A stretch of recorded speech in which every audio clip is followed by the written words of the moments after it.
प्रेरित करते हुए सुखमय जीवन बनाने के लिए दो शब्द कहेंगे। प्रेम से बोलिए सदगुरुदेव की जय।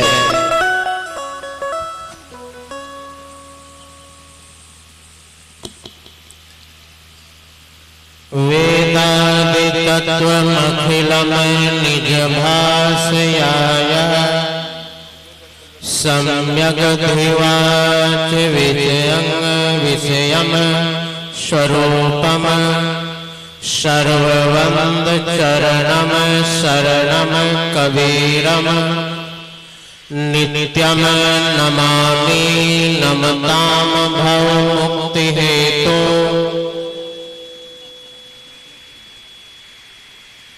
परब्रह्म परमात्मा संत सम्राट सदगुरु कबीर साहब को नमन। भठेली आश्रम से आए हुए संत श्री आदर स्वरूप साहब जी को नमन। रामपुर तिलक से आए हुए संत श्री वेदानंद साहब जी को नमन।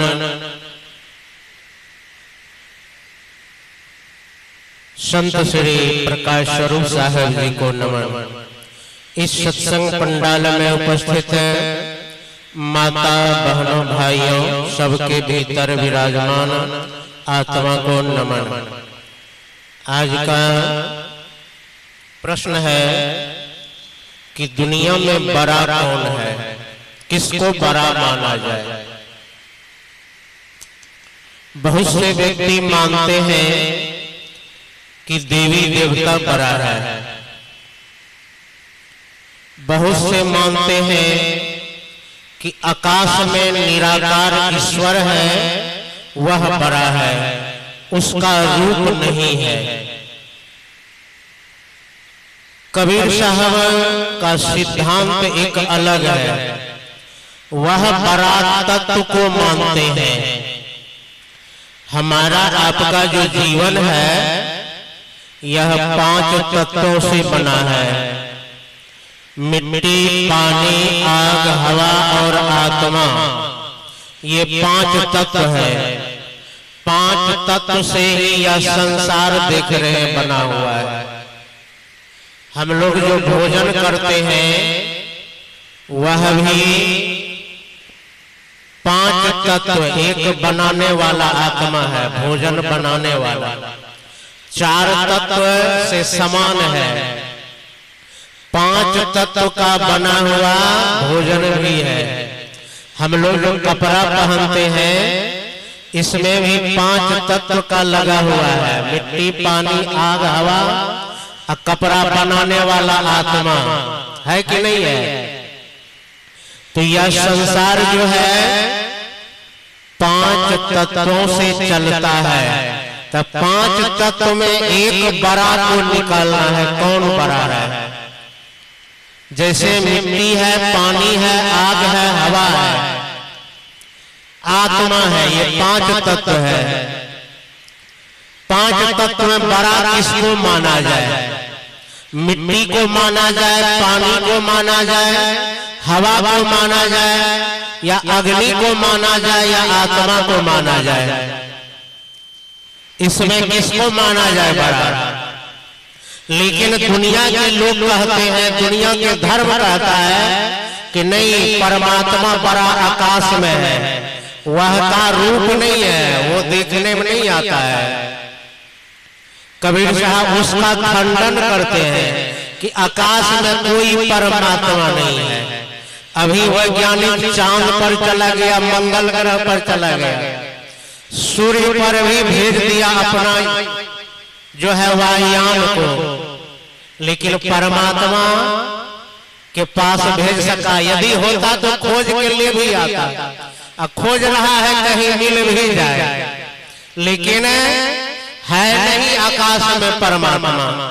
लेकिन हम लोग कल्पना में मानते हैं कि जरूर कोई न कोई आकाश में बैठा है जो संसार को चला रहा है, या कल्पना के द्वारा हम लोग माने हुए। लेकिन कबीर साहब कहते नहीं, यह मिट्टी, पानी, आग, हवा, आत्मा, ये 5 तत्व जो है यह अपने आप है, सदा से है, सब दिन से है, सनातन है। सनातन का अर्थ होता है जो सदा से है, जो सब दिन से है, जिसको बनाया नहीं गया उसे सनातन कहा जाता है। या धरती को कोई नहीं बनाया है। इसलिए मनुष्य कभी कभी झगड़ा करते हैं कि मेरा खुदा धरती को बनाया है। मुसलमान कहते हैं कि मेरा खुदा ने दुनिया को बनाया है। यह बात भी कल्पना है। खुदा का जन्म मोहम्मद साहब आए तब हुआ है। खुदा का जन्म कौन किए? मोहम्मद साहब ने। अब मोहम्मद साहब का जन्म लगभग 1400 बरस। अब वैज्ञानिक कहता है दुनिया करोड़ों वर्ष से है। डायनासोर जो विलुप्त हुआ है करोड़ों वर्ष हो गया है। अब बीच का मुसलमान धर्म कहता है कि मेरा खुदा ने दुनिया को बनाया है। सच है कि झूठ है? बताइए। अब हिंदू धर्म में भी कहता है कि ईश्वर ने दुनिया को बनाया है। वो भी कल्पना में कह रहे हैं, देखा नहीं है। कबीर साहब कहते हैं प्रत्यक्ष में जो है यह मिट्टी, पानी, आग, हवा और आत्मा, ये 5 तत्व है। अब 5 तत्व से ही यह दुनिया चल रहा है। इसमें श्रेष्ठ आत्मा है। आत्मा को भगवान कृष्ण ने सनातन कहा है। सदगुरु कबीर साहब ने आत्मा को सनातन कहा है। सदगुरु कबीर साहब बीजक ग्रंथ में एक जगह सनातन शब्द का चर्चा किए है। जो है सनातन सोई भूला। कबीर साहब कहते हैं जो सनातन है, जो सदा से है, उसको भूल गया सब लोगों ने। इसलिए सदगुरु कबीर साहब का सिद्धांत है कि मिट्टी, पानी, आग, हवा, ये आत्मा, ये 5 तत्व है। 5 तत्व में सबसे बड़ा आत्मा है। क्योंकि मिट्टी को मनुष्य कैद करके रखता है, पानी को कैद करके रखता है, हवा को कैद करके रखता है, आग को भी कैद करके रखता है ना? हम लोग गैस सिलेंडर में आग को कैद करके रखते हैं, है ना? हवा को कैद करके। देखिए गाड़ी है, गाड़ी में हवा को टायर में भर दिए, कैद कर दिए। कौन किया? आत्मा ने कैद कर दिया। अब देखिए धरती है, धरती को जो है मिट्टी को पका करके ईटा बना दिया। मिट्टी कैद हो गया ना। अब ईटा से मिट्टी कितना दिन में जो है वह बनेगा मिट्टी, वह देखिए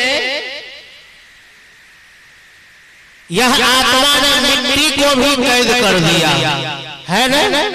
देखिए सबसे बड़ा आत्मा है, इसलिए आत्मा को बड़ा मानना चाहिए। और आत्मा आपके शरीर में है तब आप मर्द हैं। आपके आत्मा में शरीर में आत्मा है तब आप स्त्री है। आत्मा शरीर में है तब कोई मुसलमान है। आत्मा शरीर में है तब कोई पंडित है ना? आत्मा शरीर में है तब कोई डॉक्टर है। आत्मा शरीर में है तब कोई नेता है। आत्मा शरीर से निकल जाए, न मर्द रहेंगे, न स्त्री रहेंगे, न नेता रहेंगे, न डॉक्टर रहेंगे, कुछ रहेंगे नहीं रहेंगे। तो सबसे बड़ा क्या है? आत्मा है। अब आत्मा अनादि काल से अपने आप को नहीं जानता है मैं कौन हूं।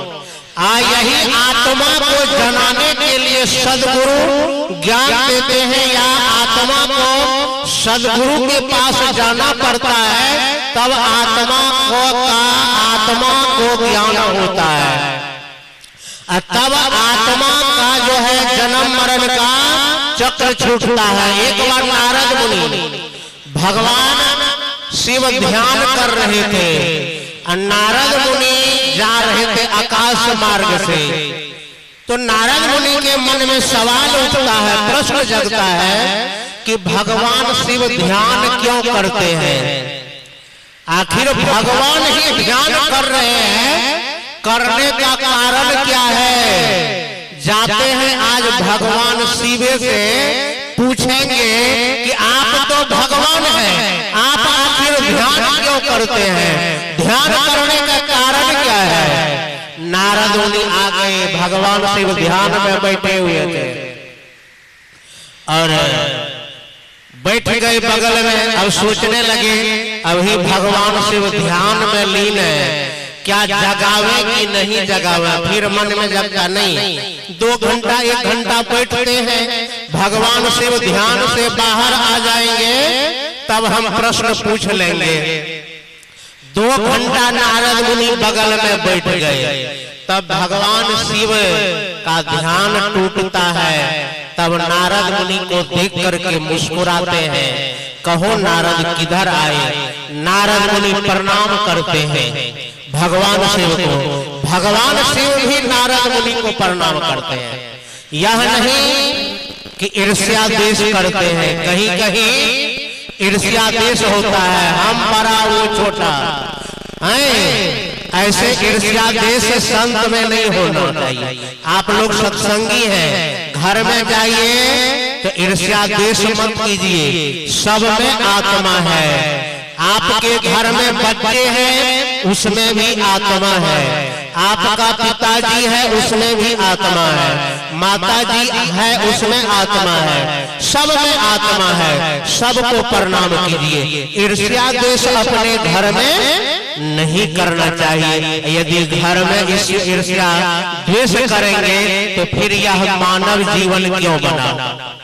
आपको मिला है यही करने के लिए नहीं। तो नारद मुनि पूछते हैं कि आप ध्यान क्यों करते हैं? भगवान होकर के आपको सब भगवान मानते हैं, आप ध्यान करते क्यों हैं? भगवान शिव कहते हैं कि देखो यह शरीर में जो आत्मा है ना, यह जन्म मरण का दुख यह इसको लगा हुआ है। यह जो शरीर मिला है इसमें अनेक प्रकार का रोग लगता है। सब घर में भी दुखी रहते हैं, घर में पैसा है, गाड़ी है, मकान है, दुकान है, जमीन जायदाद है, शरीर में रोग लग गया, दुखी आत्मा रहता है ना? तो यह शरीर में जो आत्मा है यह जन्म मरण के दुख से परेशान रहता है, और इसलिए यह जन्म मरण के दुख को छुड़ाने के लिए मैं ध्यान करता हूँ, मैं आत्मा का अनुभव करता हूँ, आत्मा में ठहरता हूँ, आत्मा का जो है अनुभव करता हूँ, ताकि शरीर से जब आत्मा निकले फिर इसको दूसरा शरीर नहीं मिले, इसलिए मैं ध्यान करता हूँ। नारद मुनि कहे इसलिए ध्यान करते हैं, कहाँ जन्म मरण से छुटकारा पाने के लिए। इसलिए सब लोग घर में जाइए तो ध्यान कीजिए, गुरु का कीजिए, भगवान का कीजिए, या जो जिस देवी देवता को मानते हैं उसका ध्यान कीजिए। तो मैं अपना वाणी को विराम ले रहा हूँ। हमारे श्री राजा बाबू संत महापुरुषों को बुला करके और अपने बच्चे के मुंडन संस्कार के शुभ अवसर पर संत महापुरुषों को बुलाकर सत्संग का आयोजन करवाए। यह बड़ा ही सौभाग्य की बात है। अभी मैं एक गांव में गया था, एक लड़का था, अपने दादी जी के स्मृति दिवस पर सत्संग कराया था।